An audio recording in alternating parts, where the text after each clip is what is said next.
आगे बढ़ेंगे। कोलकाता में शुभेंदु सरकार के शपथ ग्रहण समारोह में आज एक अलग नजारा देखने को मिला। दरअसल मंच पर बीजेपी के 98 साल के कार्यकर्ता माखनलाल सरकार को भी आमंत्रित किया गया। यही नहीं बल्कि भारत के प्रधानमंत्री नरेंद्र मोदी ने शपथ समारोह से पहले उनका सम्मान किया और उनके पांव छुए। आखिर इस बात की दिलचस्पी सबको थी कि ये माखनलाल सरकार कौन है, उनका क्या विशिष्ट योगदान रहा है, इस रिपोर्ट में जानिए।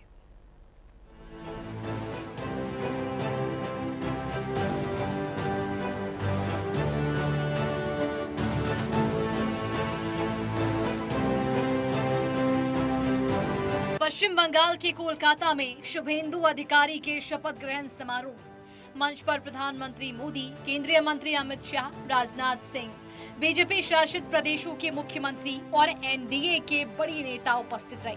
वहां मिथुन चक्रवर्ती भी नजर आए, लेकिन बंगाल के लोग एक वृद्ध व्यक्ति को भी मंच पर देख रहे थे। वह माखनलाल सरकार थे। प्रधानमंत्री मोदी ने करतल ध्वनि के साथ शॉल पहनाकर उन्हें सम्मानित किया और गले मिलकर उनके पांव छुए। कोलकाता के ब्रिगेड परेड ग्राउंड में उपस्थित भारी जन समुदाय में ये व्यक्ति कई लोगों के लिए कौतूहल का विषय बना।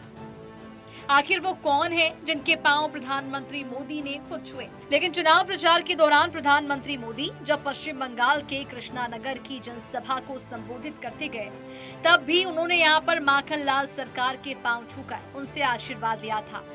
माखनलाल सरकार पश्चिम बंगाल के नादिया जिले के पुराने वरिष्ठ बीजेपी कार्यकर्ता हैं। उन्होंने डॉक्टर श्यामा प्रसाद मुखर्जी के साथ भी काम किया। वो मतुआ समाज से आते हैं और पश्चिम बंगाल में बहुत ही विपरीत परिस्थितियों में उन्होंने जनसंघ पर फिर बीजेपी के लिए अथक काम किया। कृष्णनगर की रैली में मंच पर जैसे ही माखनलाल ने प्रधानमंत्री मोदी का अभिनंदन करना चाहा, मोदी ने उन्हें रोककर उनके पांव छुए थे। ये तस्वीर तब खूब वायरल हुई थी। माखनलाल सरकार इस उम्र में भी कृष्णानगर के बीजेपी कार्यकर्ता में आते रहे। उन्हें भी डराने धमकाने की बहुत कोशिश की गई, लेकिन वो नियमित कार्यालय में आते रहे, संगठन के लिए काम करते रहे। माखनलाल सरकार के बारे में हालिया और विस्तृत जानकारी काफी प्रेरणादायक है। 9 मई 2024 को पश्चिम बंगाल में पहली बार भाजपा की सरकार बनने और शुभेंदु अधिकारी के मुख्यमंत्री पद की शपथ लेने के दौरान वे एक बार फिर चर्चा के केंद्र में आ गए। माखनलाल भारतीय जनसंघ के संस्थापक डॉक्टर श्यामा प्रसाद मुखर्जी के बेहद ही करीबी सहयोगी सदस्य रही हैं। 1952 में डॉक्टर मुखर्जी ने एक देश में 2 विधान 2 प्रधान 2 निशान नहीं चलेंगे के नारे के साथ कश्मीर में आंदोलन किया था। शेख अब्दुल्ला सरकार ने उन्हें गिरफ्तार किया था।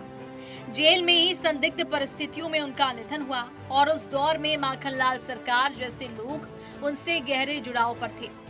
माखनलाल ने भी इस आंदोलन में गिरफ्तारी दी थी। माखनलाल ने 80 के दशक में बीजेपी को पश्चिम बंगाल में स्थापित करने के लिए अथक परिश्रम किया।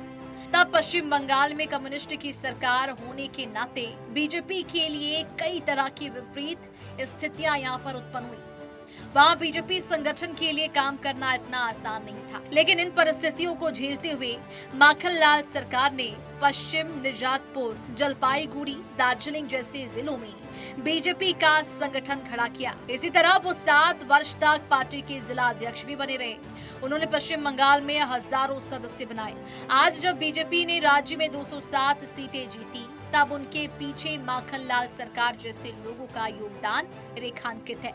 बीजेपी का सोनार बांग्ला बनाने का जिस लक्ष्य के लिए बंगाल के जनमानस ने रिकॉर्ड वोट दिया है, उसके पीछे माखनलाल सरकार जैसे लोगों का योगदान भी है। जिस मंच पर बंगाल और देश की जनता नेताओं के साथ अभिनेता मिथुन चक्रवर्ती को देख रही थी, उसी मंच पर माखनलाल सरकार को भी देखा जा रहा था। 98 साल के माखनलाल तपस्वी जैसा जीवन जीते हैं, पार्टी के कार्यक्रमों में भी हिस्सा लेते हैं। माखनलाल मूल रूप से सिलीगुड़ी के रहने वाले हैं। वो बहुत सादगी से जीवन यापन करते रहे। कुछ समय पहले उनकी पत्नी ने उनके जीवन के कठिन समय और तमाम आंदोलन संघर्ष के जीवन के बारे में अपने विचार साझा किए।